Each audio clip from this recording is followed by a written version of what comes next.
ஓம் சாந்தி. எல்லோரும் சந்தோஷமாக இருக்கிறீங்களா? இந்து மதத்துக்கு இருக்கக்கூடிய தனித்தன்மை இல்லை. இப்போ முஸ்லீம் மதம் அப்படின்னா அந்த புர்கா போடுவாங்க. ஸோ அது எட்டருந்து பார்த்தாலே தெரிஞ்சிடும் அவங்க முஸ்லீம்ன்ட்டு. ஆனால் இந்து மதத்தில் பார்த்திங்கன்னா ரொம்ப சின்ன சின்ன விஷயத்தை வச்சு ஹிந்து அப்படின்னு நம்ம அடையாளம் கண்டுக்கலாம். அதில் ஒன்று தான் பொட்டு. அவங்க என்ன மாடர்ன் ட்ரெஸ் வேணாலும் போடட்டும், ஒரு சின்ன பொட்டு வச்சுட்டா அவங்க ஹிந்துன்னு தெரிஞ்சிடும். ஸோ இந்த மாதிரி நிறைய இந்து மதத்தின் பழக்க வழக்கங்கள் இருக்குது. அதில் பிரதானமாக இருப்பது பொட்டு வைக்கிறதுன்னு சொல்லலாம். ஆண்கள் பெண்கள் ரெண்டு பேருமே பொட்டு வைப்பாங்க. குறிப்பாக பெண்கள் இப்போ வரைக்குமே பொட்டு வைக்கிறாங்க. ஆண்கள் அந்தளவுக்கு இப்போ வைக்கிறது கிடையாது.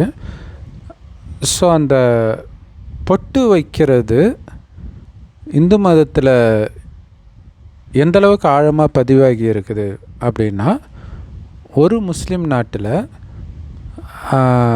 ஏதோ ஒரு கவர்மெண்ட் ப்ரொசீஜருக்கு ஃபோட்டோ எடுக்கும் பொழுது மனைவியுடைய பொட்டை அங்கே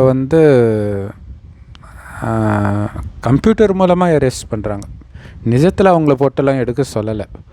ஆனால் அதை பார்த்துட்டே கணவன் சண்டைக்கு போனார். ஸோ அந்த அளவுக்கு அந்த பொட்டு வைக்கிறது இந்து மதத்தில் ஆழமாக ஊறி போயிருக்கு. ஸோ குறிப்பாக திருமணமான பெண்கள் பொட்டோடும் பூவோடும் இருக்கணும் அப்படின்வாங்க. அந்த பூ இல்லாட்டினா கூட அந்த பொட்டுக்கு அவ்வளவு ஒரு மரியாதை இருக்குது. ஸோ அந்த பொட்டு இல்லை அப்படின்னாலே அது ஒரு அபசகுனமாக நினைப்பாங்க. சண்டையெல்லாம் கூட வரும். அது என்ன ஒரு கல்யாணம் ஆன பொண்ணு பொட்டு வைக்காமல் இருக்கிறீங்க அப்படின்ட்டு. ஸோ இப்போ தான் ஸ்டிக்கர் போட்டலாம் இல்லையா? இதுக்கு முன்னாடி அதெல்லாம் கிடையாது. ஸோ குங்குமத்தை தான் வைப்பாங்க. அப்போ வேலையெல்லாம் செய்யும் பொழுது அந்த வேர்வையிலே கூட அது அழிஞ்சிடும். ஸோ அப்போ பெண்கள் கண்ணாடி பார்க்குறதே அந்த பொட்டு அழியாமல் இருக்குதா அப்படின்னு செக் பண்ணுறதுக்காக தான். ஸோ அப்படி அழிஞ்சிருச்சுன்னா உடனடியாக மூஞ்சி கழுவிட்டு மறுபடியும் பொட்டு வச்சுக்குவாங்க. ஸோ சமீபமாக ஒரு யூடியூப் ஷார்ட்ஸில் கூட இதை நக்கல் அடித்து ஒரு பொண்ணு போட்டிருந்தாங்க.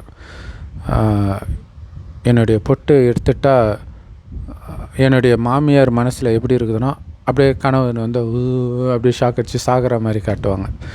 ஸோ அப்படி நினைக்கிறாங்க அப்படின்ட்டு ஒரு சிம்பாலிக்காக நக்கல் அடிச்சிருப்பாங்க அந்த ட்ரெடிஷனை. ஆனால் அந்த பொட்டு வைக்கிறதுல ஒளிஞ்சிருக்கிற ஆன்மீக ரகசியம் மாதிரி ஒரு ஆழமான ரகசியம் வேறு எதுவுமே இருக்க முடியாது. ஆனால் அந்த ரகசியம் தெரியாததுனால இந்து மதத்தின் மீது பற்று உள்ளவர்கள் எல்லா மதத்தினர் போலவே அதற்கு ஏதாவது ஒரு அறிவியல் காரணம் இருக்குமா அப்படின்ட்டு அறிவியல் காரணங்களை சொல்கிறதுல கவனம் கொடுக்குறாங்க. உதாரணத்துக்கு பொட்டு வச்சா அங்கே குளிர்ச்சியாக இருக்கும், பொட்டு வச்சா அங்கே தான் குண்டலினி எனர்ஜி இருக்குது, மூணாவது கண் அங்கே தான் இருக்குது, அது திறக்கும், அது ஒரு எனர்ஜியை க்ரியேட் பண்ணும். இந்த மாதிரி நிறைய விஷயங்களை சொல்கிறாங்க. இன்னும் ஒரு சிலர் பொட்டு வச்சா அந்த பெண்ணை யாரும் வசியம் பண்ண முடியாது, இந்த மாதிரிலாம் கூட சொல்லுவாங்க. ஆனால் இந்து மதத்தில் உள்ள ஒவ்வொரு விஷயமும் ஆழமான ஆன்மீக ரகசியத்தின் பின்னணி கொண்டது. ஸோ அதிலும் குறிப்பாக பெண்கள் 3 பொட்டு வைப்பாங்க இல்லையா? இப்போ அது குறைஞ்சிருச்சு. ஆனால் இப்போவுமே கூட நிறைய இடங்கள் அப்படி பார்க்க முடியும். இங்கே ஒரு சின்னதாக ஒரு பொட்டு வச்சுட்டு இதுக்கு மேலே கொஞ்சம் பெருசாக பொட்டு வைப்பாங்க. திருமணமான பெண்கள் அதுக்கு மேலே அந்த உச்சி வகுடில் ஒரு பொட்டு வைப்பாங்க. ஸோ அந்த பொட்டு வச்சுருந்தாலே அவங்க திருமணமானவர்கள் அப்படின்னு புரிஞ்சுக்கலாம். ஸோ இந்த 3 பொட்டு அல்லது புள்ளிக்கு பின்னாடி ஒரு மிகப்பெரிய ரகசியம் இருக்குது. அந்த ரகசியத்தை இறைவன் கலியுகம் அழியிறதுக்கு 100 வருடம் முன்பு இதே பாரத பூமியில் ஒரு வயோதிகர் உடலில் சொல்கிறார். அந்த வயோதிகருக்கு பிரம்மான் பேர் வைக்கிறார். ஸோ அந்த பிரம்மா வாய் வழியாக சிவன் சொல்கிற ஞானத்தை கேட்குறவங்க தான் பிரம்மா குமாரிகள். முதல்ல தன்னை பற்றிய அறிமுகத்தை கொடுக்குறாரு. கடவுள் சொல்கிறாரு, நான் செம்பொன்னிறமான ஒளி உலகத்தில் நட்சத்திரம் மாதிரி, அதாவது கண்ணுக்கு தெரியாத நுட்பமான ஒளிப்புள்ளியாக நான் இருக்கிறேன். உண்மையிலே நீங்களும் அப்படித்தான் இருக்கிறீங்க அப்படின்னு சொல்கிறார். அதாவது நாம்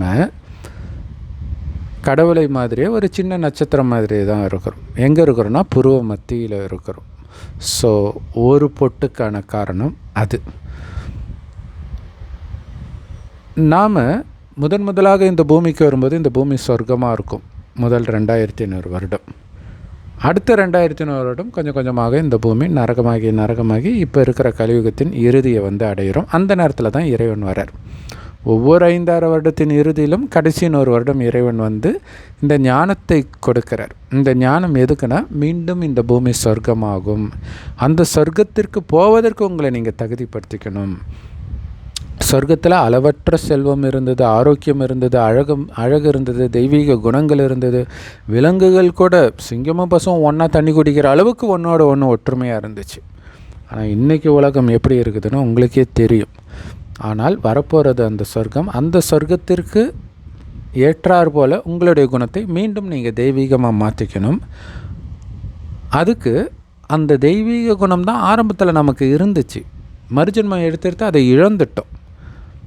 அது எதனால் இழந்தோம் அப்படின்னா, 2500 வருடம் கழிச்சு தவறுதலாக உங்களை அழியக்கூடிய உடம்புன்னு நினச்சிட்டிங்க.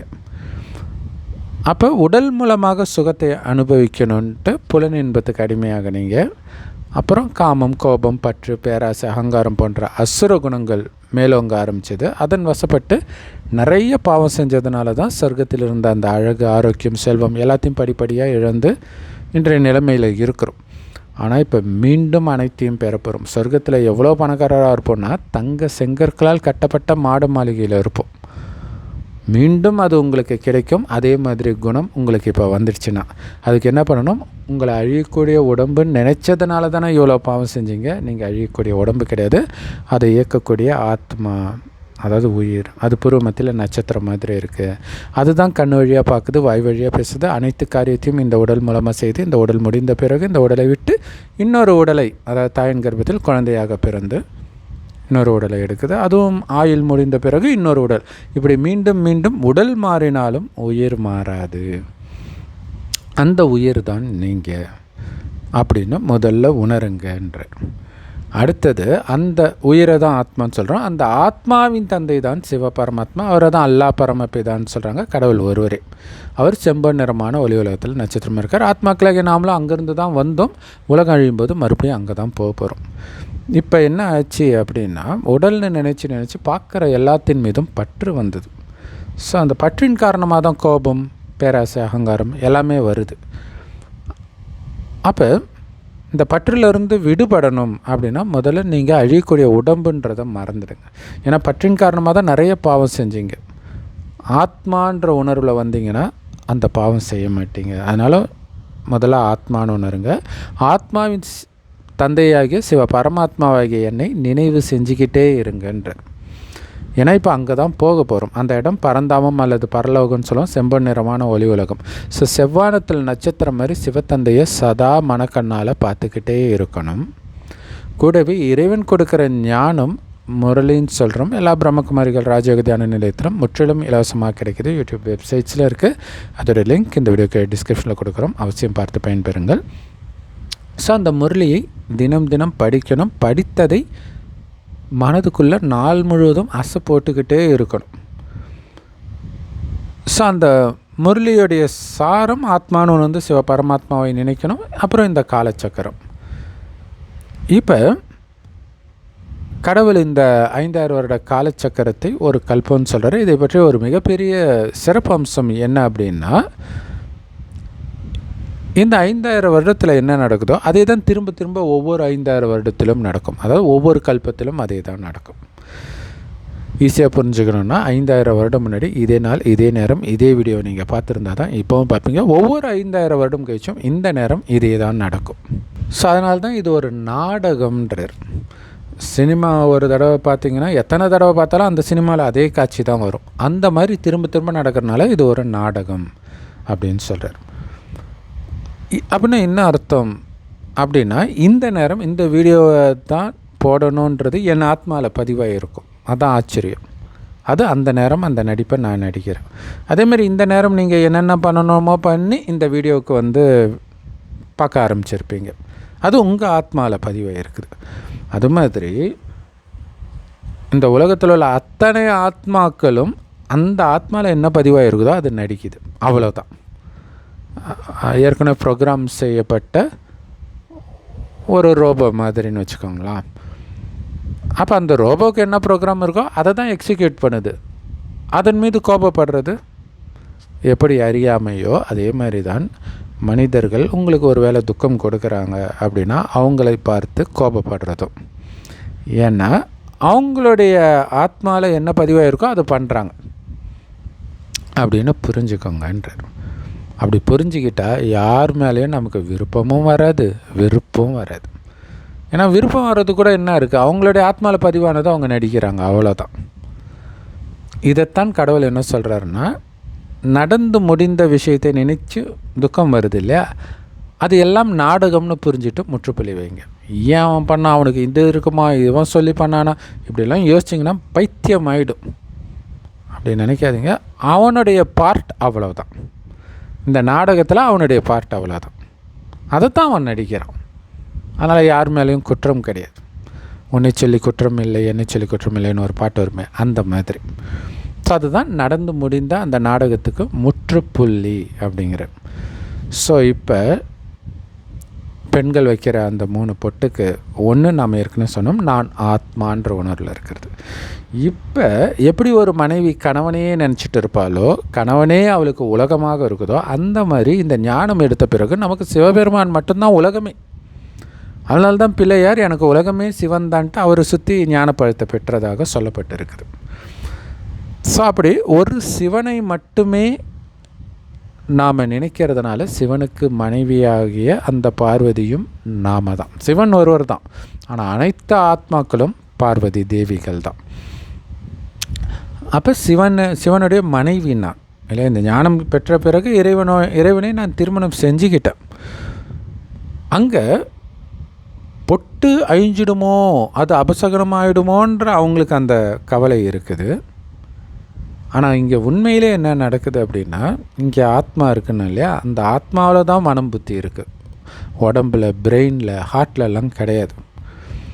அப்படி இருந்துச்சுன்னா இறக்கும்போது தான் அவங்கள எரிச்சிடுறாங்களே. அப்புறம் எப்படி பேய் கரெக்டாக ஞாபகம் வச்சுட்டு இன்னொருத்தர் உடம்புல பிரவேசிக்கும்போது முன் ஜென்மத்தில் என்ன, அதாவது அந்த உடம்புல இருக்கும்போது என்னெல்லாம் நடந்துச்சுன்னு எப்படி தெளிவாக சொல்லுது இல்லையா. ஸோ ஆத்மாவில் தான் இருக்குது மனமும் புத்தியும்.